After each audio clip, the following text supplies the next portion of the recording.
50% chance that I hope I should test negative and then I can come out. মুস্তাফিজের slower cutter অনেক ভয়ঙ্কর। দর্শক, সংবাদ মাধ্যমে যা বলল পাঞ্জাব কিংসের মালকিন প্রীতি জিন্তা, বিস্তারিত জানুন পুরো প্রতিবেদনে। দর্শক, প্রীতি জিন্তা বলেন, ফিজের কাটার আসলেই একটা আলাদা ম্যাজিক মনে হয় আমার কাছে।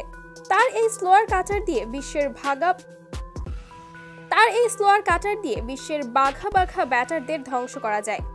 তার এই কাটারে একটা জাদু আছে যা বিশ্বের অন্য কোনো বোলারদের মধ্যে নেই। ফিজ মানে সেরা একজন বোলার, তার সাথে অন্য কোনো বোলারদের কোনো তুলনাই হয় না। মুস্তাফিজের সঙ্গে আমার কথা হয়েছে, তার সঙ্গে কথা বলে অনেক ভালো লেগেছে। সে যেমন বোলার হিসেবে সেরা একজন বোলার, ঠিক তেমনি মানুষ হিসেবেও সে খুবই সহজ সরল, যা আমি ফিজের সঙ্গে কথা না বললে কখনোই বুঝতে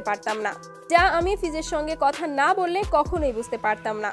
সে এত সহজ সরল, সত্যি এই ব্যাপারটা আমার কাছে অনেক ভালো লেগেছে এবং আমি ভাবছি আগামী IPL আসরের জন্য তাকে আমার দলের সরাসরি চুক্তিতে ভেড়াবো। তো দর্শক বন্ধুরা, প্রীতি জিন্তার এমন বক্তব্য শুনে আপনাদের কি অনুভূতি তা অবশ্যই জানিয়ে দিবেন ভিডিওর কমেন্ট বক্সে। ধন্যবাদ।